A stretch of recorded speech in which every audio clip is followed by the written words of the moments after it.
So now let's talk about another thing, which is the droplet drag. We have added this pop drag in the last video, and we set the air resistance to 0.02, and this affects the whole simulation. So when the plane here falls down, the simulation or the whole simulation will be dragged and will be slowed down with this pop drag. Okay, so this pop drag, we can call it global drag, and I will add another pop drag node here. So this is a pop drag like this one, but I will call this droplet drag.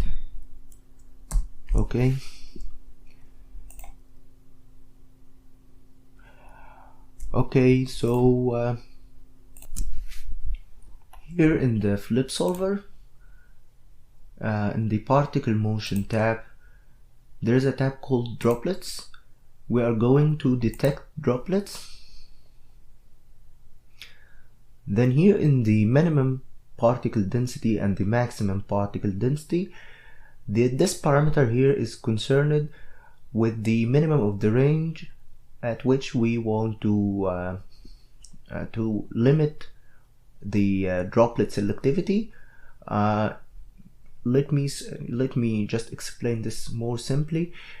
This minimum particle density is a value like it's set here to 0.5, and when the density of the particles is less than this value here, 0.5, in our simulation there are some particles that separate themselves from the simulation and fire away, or they fly away here everywhere. Okay, so when the density of any particle or the density of particles in any area of the simulation is less than this 0.5 value, okay, then it will be given an attribute called droplet attribute, and this attribute will be 1 when the density of some particles in an area of the simulation is less than 0.5. okay, and the value of the droplets, or this droplet attribute, will be 1 when the density of the particles is larger than this value. So this is just like a fit range, and here we set the range of the droplets. Okay, so the more you increase this value here, you will get more droplets. Okay, and it's just a grouping to the particles that separate themselves from the simulation and fly away, and we specify or we detect those droplets in order to put forces on them. Okay, so this here will be changed to 0.75, and this is 1.5. Surely you can do widgets or tests with these tests of these parameters.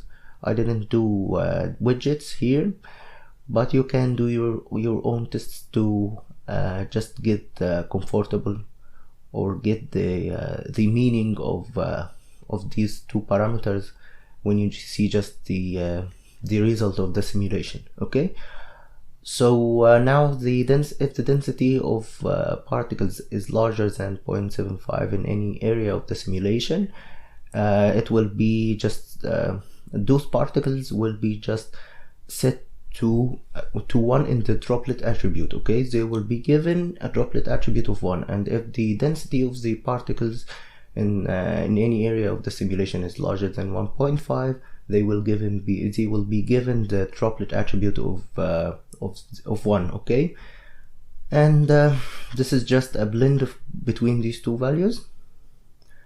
Okay, now we group the particles that are separated, or the particles that form droplets and firing away from the simulation. After that, we are going here in this droplet drag here and we will apply a group, and in this group we will just do an expression at droplet is larger than 0.35.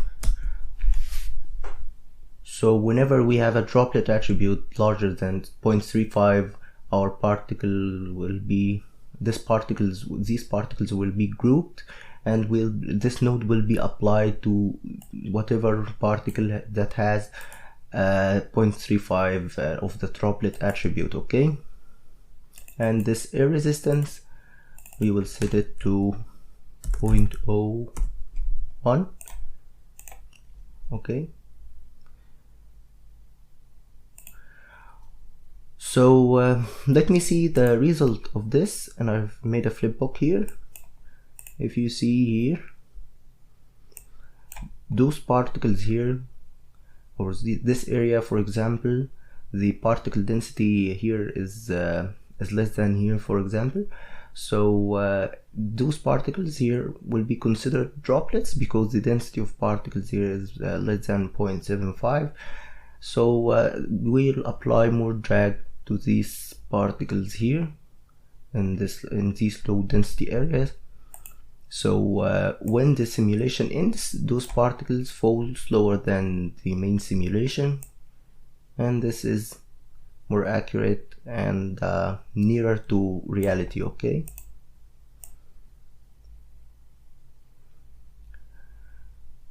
Okay, you can just change this value and change this value based on what you want, but in most of my simulations I use this value and this value. Okay, so this is for this video. Wait for me in the next video. Thank you.